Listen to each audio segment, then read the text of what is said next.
What's going on, guys, and welcome back to another FPL video on the channel. And in today's one, we are going to be looking at my transfer plans for double game week 32. But as you guys know, game week 31 is still not yet over, and so far things are looking good, as we did manage to get a score of 42 points in game week 31, which meant I got a very nice green arrow up to 380k. And guess what, guys, we still have our captain Alexander Isak left to play, and Anthony Gordon as well. Honestly, I'm not really expecting Anthony Gordon to play tonight, I'm going to be totally honest, so I wouldn't be surprised if he's either on the bench or not in the squad at all, and therefore I'll end up getting Foden's one-pointer, his stinky one-pointer off the bench. But at least we do have Alexander Isak captain, and like I really do believe that he will play tonight away to Leicester. So yeah, man, hopefully Isak can get the job done, hopefully he can cook. We already know what he's about, man. We already know what he can do. 8 o'clock kickoff under the lights away at the King Power Stadium,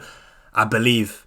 And so should you. So my fellow Isak captainers, hopefully we will be feasting tonight. Hopefully we will be eating good food tonight whilst we watch Alexander Isak absolutely cook against that stinky Leicester defence. But with that being said, guys, that is a quick update. Hopefully Isak cooks. Hopefully we get an even better green arrow. But with that being said, let's move on to my transfer plans for game week 32. Alright, guys, so in terms of my transfer plans for double game week 32, it is most likely looking like I'll be only making one transfer, and it will be a manager transfer, right? I'm looking to change from Ruben Amorim and bring in Eddie Howe for the double game week that Newcastle have. As you guys know, on my game week 30 wildcard, I deliberately only went with 2 Newcastle players to allow a third slot for Eddie Howe for this double game week. And yeah, I feel like I'm going to stick with that plan. When I look at the fixtures, right? When I do look at the fixtures in game week 32, I don't really like the table bonus opportunities. Now, of course, I've got Ruben Amorim already, right? And Manchester United away to Newcastle was actually a table bonus fixture for Ruben Amorim. However, I'm going to be totally honest, even as a Manchester United fan, I'm not confident in even getting a result away at St James's Park. I think it's just a complete mismatch. I think Newcastle are just a far superior team, and with them being at home as well, I don't think we stand a chance. I really don't, and I can really just see Newcastle winning that game pretty comfortably. And as well, another key point is that we would have just played a Europa League game away from home on the Thursday against Lyon. So we're travelling away to Lyon and then away to Newcastle. I just don't see us getting a result in this fixture against Newcastle away from home. And for that reason, I'm going for Eddie Howe. And then Eddie Howe also then has another home fixture against Crystal Palace. So for me, I actually do see back-to-back wins for Eddie Howe and a potential 20-pointer in double game week 32, which is why I do like Eddie Howe. In terms of the other table bonus opportunities, you've got like Everton against Nottingham Forest, you've got Leicester against Brighton, Southampton against Villa, West Ham against Liverpool, Ipswich versus Chelsea. But none of these games are really like, I just don't consider these good sort of options. There is also Brentford away to Arsenal, but once again, I just don't really like it. So yeah, I don't feel like there's any good table bonus opportunities this week. Of course, there is Oliver Glasner away to Man City and away to Newcastle for Crystal Palace's double game week. But since I've already got triple Crystal Palace, you know, I've got Mateta, Sarr and Eze, I don't have I can't get to Oliver Glasner. And to be honest with you, I wouldn't want Oliver Glasner anyway. I don't really, maybe Crystal Palace could beat Man City, but I just don't see them going away at St James's Park and getting a result there. So yeah, for me, I think Eddie Howe's the one, right? I'm not sure what many people do think about Eddie Howe as an assistant manager for Game Week 32, but honestly, I'm very keen. I like it a lot, and I can genuinely see Eddie Howe getting back-to-back wins, and like I said, possibly a 20-pointer, right? Depending on, you know, what the scores are and things like that. But yeah, for me, I am really happy with going for Eddie Howe as my assistant manager. I'm really hoping that Anthony Gordon is fit for this double game week as well, because I think that Newcastle triple up of Gordon, Isak and Eddie Howe will be absolutely sensational, and it can genuinely bring a lot of points for my FPL team. But yeah, I think that's like the only transfer I would consider making really this week for double game week 32. Of course, I do have some concerns in my team. I'm going to be totally honest, right? My team isn't perfect, and I do think on my wild card, I've made a lot of mistakes. And they could end up being costly ones. So far, I feel like I've managed to sort of get away with it, but further down the line, it could cost me, right? I think Foden is a big mistake. Kuznov right now is looking like it is a big mistake. I mean, he wasn't in the squad against Leicester, and he didn't come on at all. He didn't start against Manchester United. So I am pretty concerned with my 2 Man City players, and of course, Anthony Gordon as well. Because, yeah, he might not end up being fit. Let's wait and see what happens. But at the moment, there is a lot of concerns. However, I'm not going to sort of make any rash decisions. In terms of like Phil Foden, right? I don't really want to take him out. I just don't want to take him out because I think, number one, who else is there really to go to, right? If I take out Phil Foden, who fills me with confidence? Who can I swap with Foden and think, yeah, I can trust you for starts, I can trust you for minutes, and I can trust you to provide FPL points? There's not many players in the game right now that I feel like I can trust. If I'm going to be totally honest, a lot of the premium assets are stinking up the place. A lot of the premium assets can't be trusted at the moment. And a lot of other players that have double game weeks, their minutes aren't as secure. Like, for example, I could take out Phil Foden, I could bring in an Aston Villa midfielder, but I just can't trust an Aston Villa midfielder for minutes, especially in Game Week 32 when they've got PSG, Southampton, and then PSG again, right? So for me, it's like, at the moment, there's a lot of FPL assets right now that can't be trusted. And for that reason, I'd rather just not use any transfers for my squad and just use the transfer to take out Ruben Amorim. And then when we go to Game Week 33, I might have to reassess my starting 11 and possibly make a transfer depending on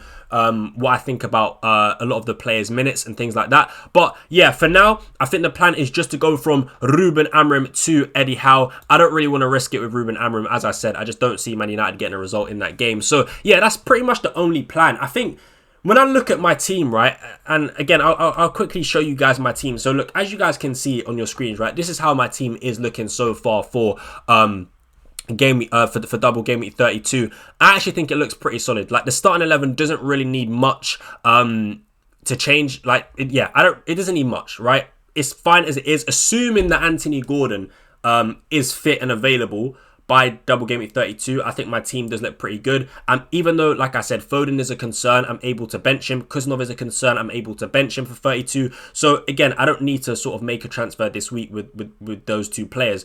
So yeah, I think my team for double Game Week 32 looks pretty good. You know, we've got double Arsenal defence at home to Brentford. We've got Konate at home to West Ham. Nico Williams at home to Everton. That defence is fine. No complaints from me. We move on. We've got Mohamed Salah against West Ham at home. We've got Sarr with a double game week. We've got Gordon with a double game week. We've got Eze with a double game week. We then got Marmoush against Palace, Mateta, big boy Jean-Philippe Mateta, and Alexander Isak with a double game week as well. So yeah, for me, I think my team actually looks pretty okay. There's not really much that needs to be discussed in terms of this week for my starting 11. So yeah, I think all in all, looking pretty good. The only transfer I'm going to do is Amorim to Eddie Howe. But with that being said, I do sort of want to have a look at sort of what I can do with the Game Week 33 and moving forward as well. So let's go ahead and have a quick look at my future plans with my team. So guys, we are on planfpl.com and we're sort of just going to have a look at what we're going to do moving forward with my FPL team. Now for Game Week 32, of course, like I said, the plan was to take out Ruben Amorim and bring in Eddie Howe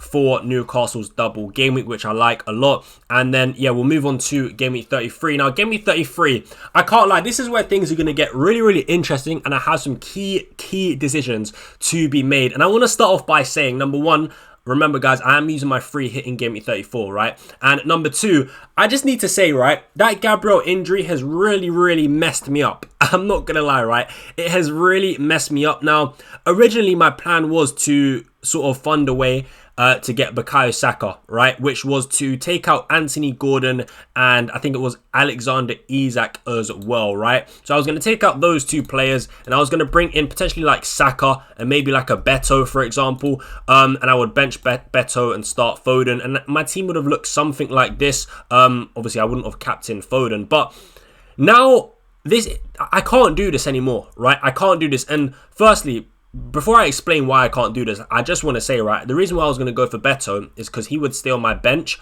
up until Game Week 35, and I'd play him against probably Ipswich, maybe Fulham, but Southampton, mainly Ipswich and Southampton at home, which is why I did actually quite like the Beto transfer. But yeah, I don't think I'll be doing this anymore. And the reason being is because, remember, I've still got to use a transfer on my assistant manager. I don't want to have Eddie Howe in a single game week against Aston Villa away, as it's not even a table bonus game, right? So because there's other managers that have double game weeks on, and there's also other decent table bonus opportunities, I don't want to use Eddie Howe in Game Week 33. So I'd end up using a transfer on Eddie Howe as well, which means I'd be going into a -4. Now, originally, I would have been able to do this without a hit because I wouldn't have used the transfer to go from Gabriel to Saliba. But because I had to waste a transfer from going to Gabriel to Saliba, it's now basically meant that I'm a transfer short, and therefore this would this set of moves would cost me a hit, a 4-point hit, which, yeah, I don't like and I don't want to do. So I think now my plan is, if I just reset this, I think my plan might actually be to avoid Bukayo Saka. And I don't actually think, right, avoiding Bukayo Saka is a bad shout, and I'll explain why. Originally, I was actually going to go for Bukayo Saka and possibly captain him. But the more I've actually thought about this, the more I do think, right, it might be better to avoid Bukayo Saka, because if we look at Arsenal's schedule, so they've got Real Madrid in the first leg at home in the Champions League tomorrow, right? Then they've got Brentford, and then they've got Real Madrid again away from home. Second leg. Obviously, we don't know the dynamics of this game. We don't know how important this game will be. You know, if Arsenal end up losing 3 or 4-0 in the first leg, then this game won't be important, and Arteta will probably put out a weaker side, maybe focus on the Prem instead. I don't know. But let's just say Arsenal are still involved in this tie, in this Real Madrid Champions League fixture. Let's say that, you know, this game is really, really important. We'd assume that Bukayo Saka, right, starts Real Madrid, probably gets rested against Brentford, maybe comes on for like a 20-minute, 30-minute cameo, starts against Real Madrid, and then I'd assume, right, he gets benched again against Ipswich and starts against Palace at home. That's my thinking. That is honestly my thinking. I don't think Bukayo Saka, right, starts here against Real Madrid, starts against Arsenal, starts against Brentford, starts against Real Madrid, starts against Ipswich, starts against Palace. I don't see it. And remember, guys, this Ipswich game is on the Sunday, and then the Palace game is on the following Wednesday, right? So it's a quick turnaround, and I don't see Bukayo Saka actually getting 90 minutes back to back in this double against Ipswich and Crystal Palace, right? So for that reason, I think I might avoid Bukayo Saka. And what that allows me to do potentially, right, in terms of the assistant manager, it potentially allows me to go for Arteta. And I might do that instead. I actually might go for Arteta. Now, I am sort of, at the moment, debating whether I want to go for Arteta or do I want to go for a table bonus game, Marco Silva at home against Chelsea. So I've got Arteta for a double game week. So option 1, right, with assistant manager for Gameweek 33 is to go for Arteta in a double game week against Ipswich away, Crystal Palace at home. Or option 2 is to go for a manager with a single game week, but it's a table bonus game. And I'm struggling. I don't really know who to go for. Now, look, at the time of recording, right, I just want to point out, Fulham versus Chelsea is not a table bonus game at the time of recording, right? As you guys can see, Fulham are 8th and Chelsea are 4th, right? So they're not 5 places below Chelsea. However, after the fixtures in Game Week 32 are played, and what I think the results will be, it will then turn into a table bonus game. And that's because Brighton play against Leicester, right, at home. So I believe Brighton will win their game. Now, Fulham play away to Bournemouth. I believe they'll either draw or lose that game. I know Bournemouth are out of form, but because they're at home, I just have a feeling that Bournemouth will win or draw that game. So let's just say Bournemouth win, right? And let's say Fulham lose, and let's say Brighton win. Brighton will overtake Fulham. Bournemouth will also overtake Fulham on goal difference, but also Chelsea play against Ipswich at home in Game Week 32. So Chelsea will also get a win. Obviously, to be fair with Chelsea, they can't go up a place, but I expect them to hold their position in the league because I believe they'll get 3 points, right? And therefore they'll stay in 4th. So if Chelsea stay in 4th and Brighton move down 1 or 2 and Fulham move down 1 or 2 places, it then means Fulham at home to Chelsea is a table bonus game, and that's why I do think Marco Silva could be a really, really good shout, because I really do think Fulham can beat Chelsea at home. We've seen them beat Liverpool at home. We see them get a result against Arsenal at home. Like, Fulham at home are really, really good. They are really, really good. And as I said, I honestly believe Fulham can beat Chelsea. But then Arteta does have the double game week, so it is a bit tough. It is tough. But anyway, look, I don't want to waffle on for too long. In terms of Game Week 33, right, I'd also bench Alexander Isak. And I'd have one more transfer left to use. And I think I'd go for, I hate to say it, right? I think I'd go for Rodgers. Or it could be Rodgers. It could be any Aston Villa midfielder. But I don't really want to go for anyone else other than Rodgers, because I think, I can't really be sure that anyone else would start. You know, whether it's Rashford, whether it's Asensio, I just can't guarantee that they start both games in this double. And I feel like Rodgers is the most likely Aston Villa player to get 2 starts out of any attacker, including Ollie Watkins, right? Ollie Watkins might not even play back-to-back games in this double. So for me, I think Gordon out, Rodgers in for the double is the play. And then I bench Alexander Isak, and that's how my team would look for Game Week 33.